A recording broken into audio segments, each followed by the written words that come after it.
En un mundo de acelerada digitalización, en el que proliferan las oportunidades desperdiciadas y los riesgos adversos, donde es fundamental fortalecer la toma de decisiones estratégicas con el soporte de inteligencia económica y financiera robusta, para poder anticiparse al futuro con creatividad sin límites y mucha valentía. Bienvenidos al encuentro empresarial de Maxi Mixe.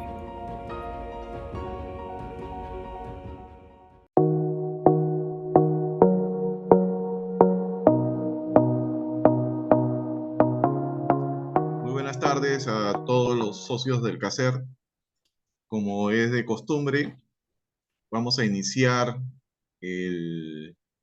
las disertaciones del día de hoy haciendo una revisión de lo que es la coyuntura económica actual y las perspectivas, mirando ya el 2024. Vamos a iniciar con la presentación.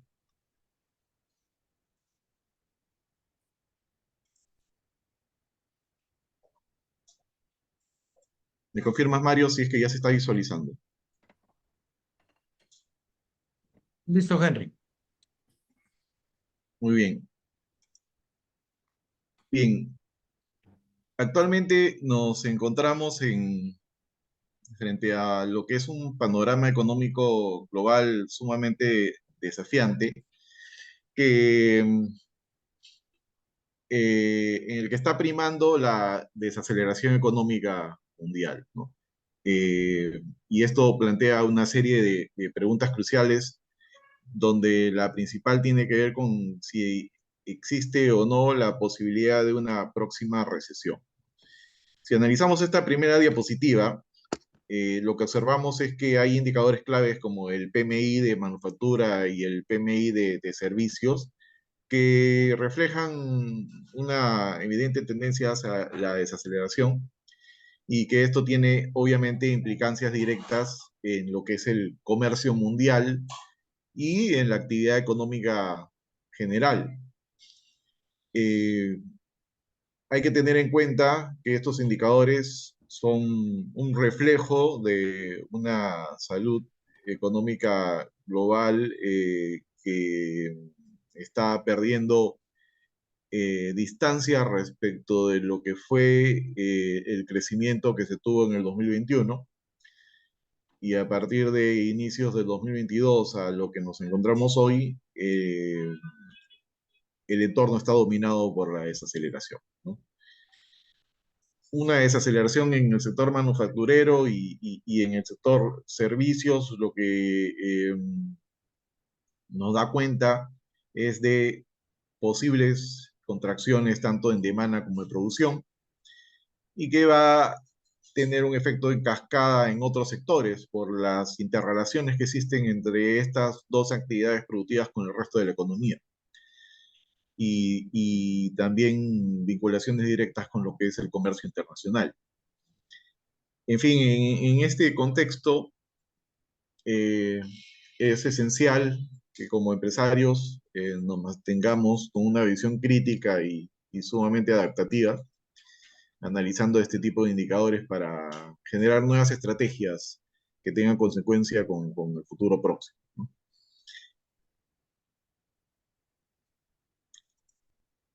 Si nos vamos ahora a la segunda diapositiva, lo que observamos es que la inflación mundial está retomando una tendencia descendente que se había perdido en los últimos meses. Hay que tener en cuenta que en los últimos 2 meses, poco más del 50% de las economías del mundo eh, tenían avances en inflación, ¿no? Se habían regresado las presiones inflacionarias que ya parecía se habían acortado hasta agosto. Pero hoy, si vemos la misma métrica, solo el 28% de las economías del mundo está sosteniendo mayores presiones inflacionarias. El resto está manteniendo tasas similares a lo que fue el primero o segundo trimestre del año o incluso decreciendo en sus tasas inflacionarias, ¿no? Lo que sí se evidencia es que este nuevo proceso de desinflación ha cambiado, puesto que el origen ya no está tanto en lo que se refiere a problemas de factores de oferta, como son el caso de las presiones en las cadenas de suministros, incremento de los precios de los commodities, costos de producción, fletes, en fin, sino más bien lo que está aconteciendo es que el proceso desinflacionario está sumamente vinculado a lo que es factores de demanda, ¿no? Y obviamente que al estar vinculado con demanda va a tener un costo para lo que es la actividad productiva, ¿no? Y si bien estas tendencias, tendencias descendentes sugieren un cierto alivio en las presiones inflacionarias, aún estamos enfrentando un desafío mayor, que es el de que la inflación subyacente sigue siendo persistentemente alta, ¿no? Ahora, otro insight importante tiene que ver con que por primera vez en varios años las expectativas de inflación global se están acercando a lo que eran los niveles prepandemia, ¿no? O sea, estamos hablando entre 2010 y 2019 a 2,5% anual, ¿no? Que es el horizonte pronóstico más largo que se tenía, ¿no? Del primer trimestre, o sea, hasta el primer trimestre de 2025, las expectativas están anclándose al 2,5, expectativas de inflación mundial. Lo que quiere decir que al menos en el agregado global, el consenso está volviendo a esperar una inflación controlada, ¿no? Claro que estamos hablando de un horizonte al 2025, es un horizonte de largo alcance, ¿no? Y si se ve no tanto a nivel global, sino a nivel de países, hay más dispersión en cuanto a lo que se espera para la inflación por países, ¿no? Ahora, en el aspecto financiero, lo que se evidencia es que los bancos centrales han alcanzado probablemente el punto más alto en el ciclo monetario restrictivo, eh, eh, obviamente con un enfoque en contrarrestar la inflación global. Y ahora, a partir de ese pico, se están tornando menos agresivos, ¿no? La mayor parte de los entes emisores están manteniendo estable su tasa de interés de referencia. Y hay que tener en cuenta lo que hace algunas semanas ha mencionado el Banco Mundial, que es que aumentos coordinados en las tasas de interés representan un riesgo de recesión global para el 2024, ¿no? Y esto obviamente podría ser peor si es que no se acompaña con una disminución de las disrupciones de las cadenas de suministro y en las presiones del mercado laboral.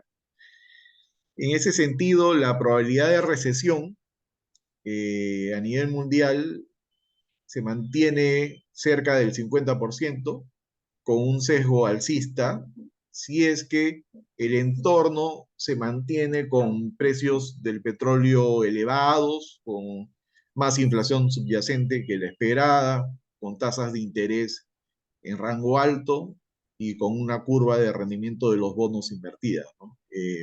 Si esas condiciones se mantienen, apelando a lo que ha sucedido en los últimos 50, 70 años, existe la tendencia a que ese 50% que actualmente se encuentra como ratio de posibilidad de recesión avance hasta el 79-80%. Entonces, este entorno, algo complejo, nos da un pronóstico de PBI mundial que reduce su crecimiento hacia el 2024 a una tasa de 2,5% anual, eh, lo que evidencia el hecho de la desaceleración global y sobre todo en las economías avanzadas, y siendo más moderados en cuanto a la disminución del crecimiento en las economías emergentes.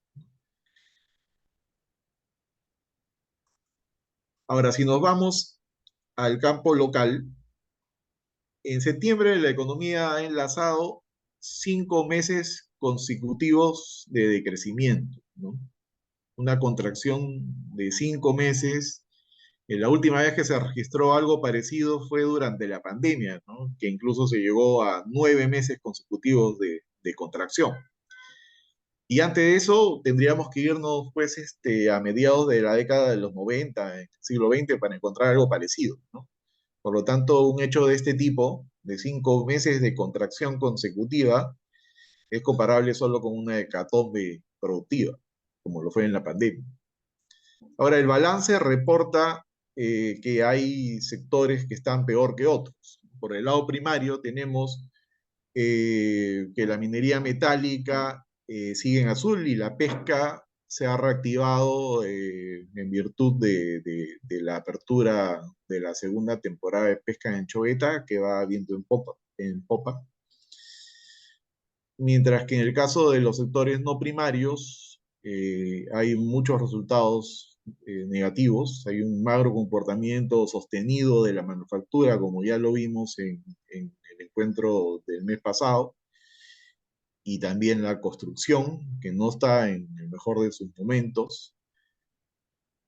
Y por otro lado tenemos servicios, varios servicios que están en rojo, como hoteles y restaurantes, telecomunicaciones, servicios financieros, y ahora se le ha sumado la contracción de los servicios prestados a empresas, ¿no? Que son básicamente aquellos vinculados con servicios legales, servicios de consultoría, servicios de investigación, etcétera, servicios tributarios, de auditoría. Eh, una caída que no se veía desde el tercer trimestre del 2021, para ser más específicos, desde septiembre del 2021, la actividad productiva de los servicios prestados a empresas no tenía una contracción.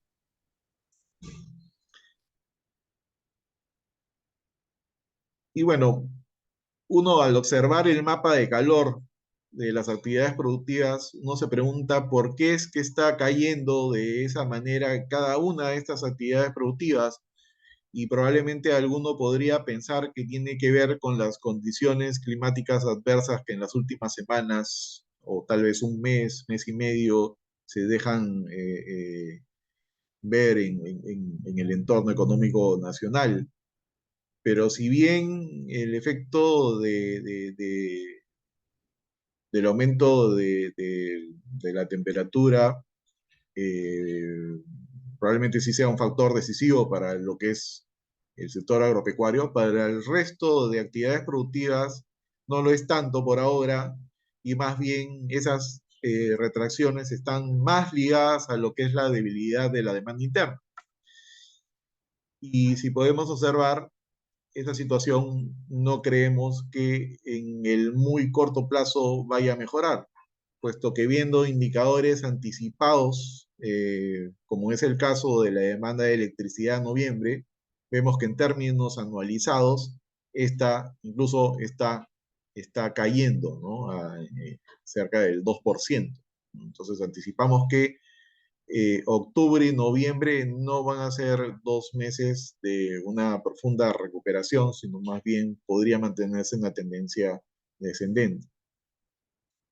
Y si hablamos de la debilidad de la demanda interna, ya tenemos los últimos datos de los componentes de esta, y vemos que al tercer trimestre la situación se mantiene bastante negativa, ¿no? Al sostenido de crecimiento de la inversión privada y de los otros componentes del gasto agregado, se suma ahora la contracción del consumo privado, ¿no? Que estuvo de tumbo en tumbo en los últimos 2 trimestres, y ahora sí ya se ha dejado sentir como factor implicante dentro de la contracción económica. Eh, y eso es muy probable que se mantenga en el mediano plazo, puesto que si observamos indicadores como las grandes compras familiares que determinan, por ejemplo, lo que son las compras de bienes de consumo duradero. Estas se mantienen postergadas en los últimos meses y seguro que esa tendencia se va a mantener, ¿no? Por lo tanto, el consumo privado, que tiene una incidencia importante sobre el PBI, al seguir, al estar más debilitado, va a imposibilitar una recuperación en el corto plazo de la actividad productiva.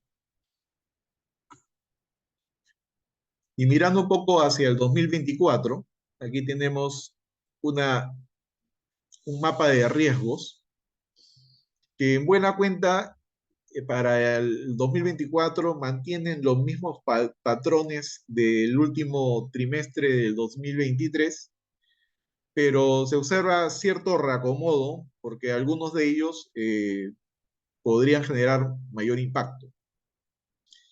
Eh, el primer lugar de ellos, a no dudarlo, lo va a ocupar la materialización de la posible materialización de un fenómeno del niño fuerte, cuya magnitud aún está por verse.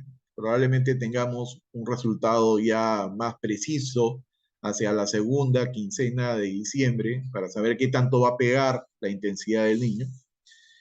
Y en un segundo término tenemos la conflictividad social, ¿no? Que se había un poco acallado hacia el último semestre del 2023 y que en las últimas semanas se viene incrementando considerablemente, ya que están entrando a tallar en un crisol ciertos ingredientes clave que podrían generar que esta situación de conflictividad aumente en el corto plazo, ¿no? Entonces vamos a ver en detalle estos dos riesgos que son los que consideramos más, más preocupantes para el 2024.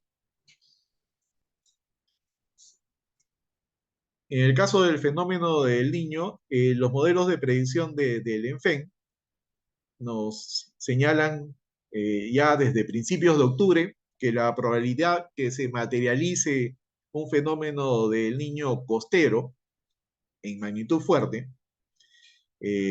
hacia el verano del 2024 ha aumentado hasta estar en un rango de entre 40 y 50%, ¿no?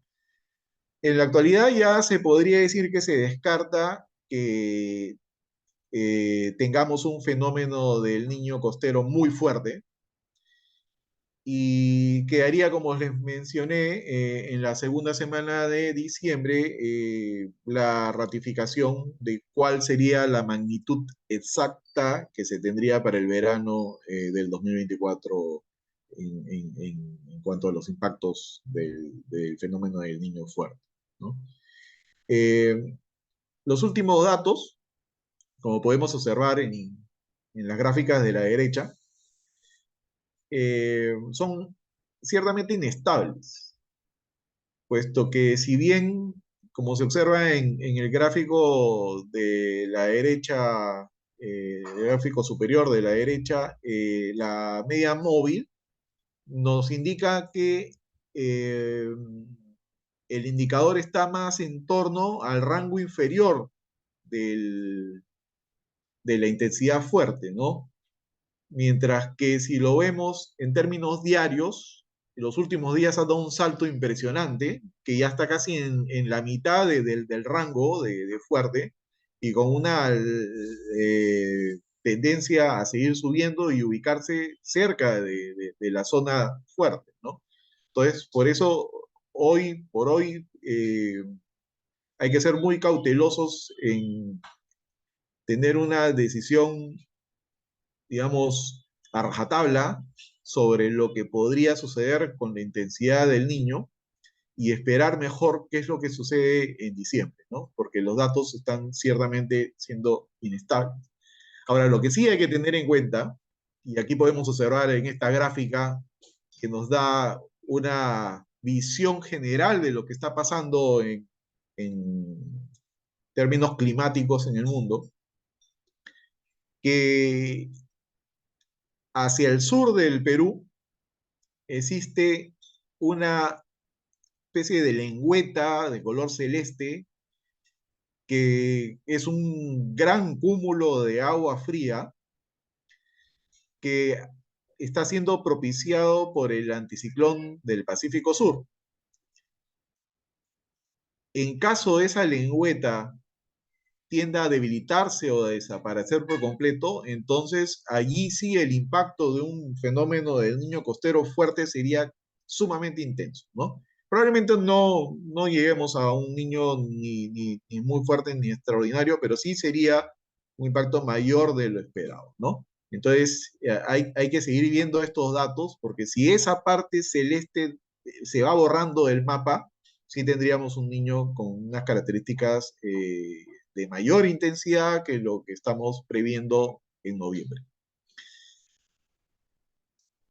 Yendo al segundo de los riesgos, eh, es muy curioso que hacia finales de los años, sobre todo del último periodo del 17 al 22, la situación de diciembre, fines de noviembre, siempre ha sido bastante convulsa por una serie de episodios de inestabilidad política, ¿no? Así tenemos que en el 17 ocurrió la primera vacancia de PPK, el cierre del Congreso a fines del 2020 en plena pandemia, la vacancia de Vizcarra, la asunción de Merino de corto plazo y la asunción de Sagasti también en ese periodo, la primera vacancia de Castillo a fines del 22, a fines del 21, perdón, y el golpe y vacancia posterior de Castillo a fines del año pasado, ¿no?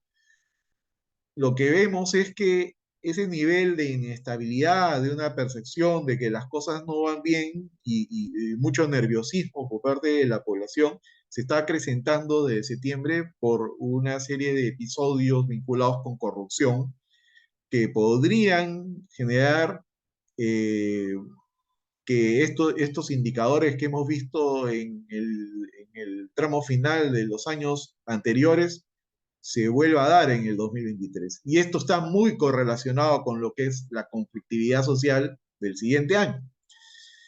Y, y en efecto, si medimos la conflictividad desde el punto de vista de las acciones de protesta, en los últimos 2 años, perdón, los últimos 2 meses, esta ha venido creciendo y a niveles alarmantes, ¿no? O sea, se tenía ya prácticamente en una media dentro del rango inferior de casos, en 232 en agosto, pero a partir de septiembre y más en octubre ya ha superado los 400 casos de protesta colectiva en el país, ¿no? Y esto tiene que ver, obviamente, con los descontentos sociales públicos, que por un lado van del lado económico, por el hecho de la pérdida de poder adquisitivo y que no hay un ajuste salarial, que seguramente es lo que busca la población del mercado laboral.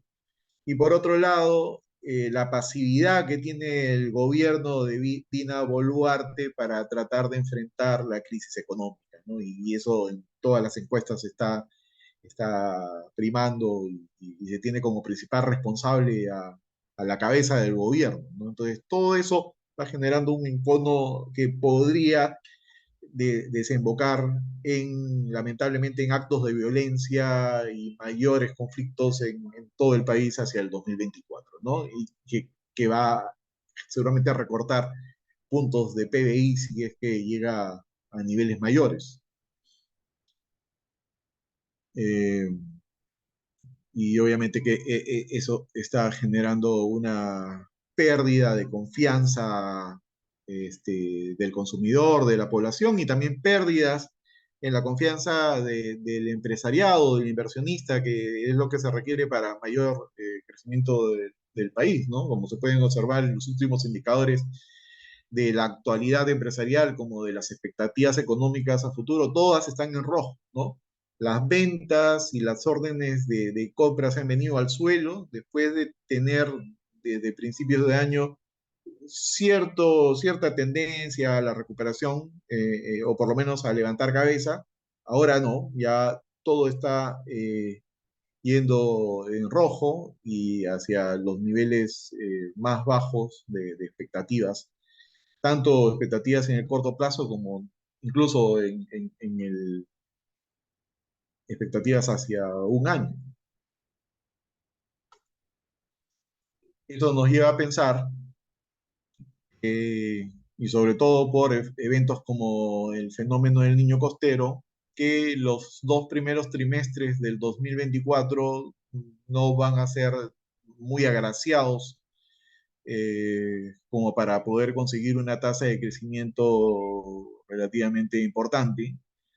Eh, lo más probable es que el primer trimestre del próximo año tengamos una continuación de los retrocesos que se han suscitado en los trimestres del 2023, una caída mayor incluso del 1%, y a partir del segundo trimestre seguramente tasas un poco más decorosas para llegar a un rebote estadístico en el último semestre del año, que sin embargo no se va a ser tan alto, ¿no? Estamos esperando que ese arrastre estadístico por una base tan baja del 2023 alcance a poco más de un punto porcentual, ¿no? Entonces, si vemos un crecimiento del 1,8% para el 24 y de ese 1,8, un tercio lo da el arrastre estadístico, entonces estamos viendo que el punche propio del año es bastante bajito. Es así que nuestras proyecciones se mantienen en un decrecimiento para el 2023 de medio punto porcentual y una expansión baja, que ni siquiera llega al 2%, y que si tenemos la confirmación de un niño de características más intensas de lo que estamos esperando, incluso esta proyección podría tener un sesgo bajista que en primera instancia podría restarle cerca de medio punto a esta proyección, ¿no? Por rebote estadístico van a haber actividades productivas que el 2024 van a cerrar en positivo, como en el caso de la manufactura, pero un positivo bastante bajo, cercano al cero, lo mismo la construcción, y el resto de ellas se van a mantener eh, con tasas en desaceleración, ¿no? Por el lado de la demanda agregada, el consumo privado va a estar bastante lejos de tasas de crecimiento como de años anteriores, que ni siquiera van a llegar al 2%. La inversión privada, pese a que sí se va a observar un desembolso de proyectos de inversión entre asociaciones públicas privadas e iniciativas privadas, no va a ser tan importante, pero al menos va a llevar a la inversión a que tenga un crecimiento nulo, ¿no? Y no dos decrecimientos como los años del 22 al 23, ¿no? Eso es lo que podemos mencionar como perspectivas para el próximo año y cerramos la presentación. Muchas gracias.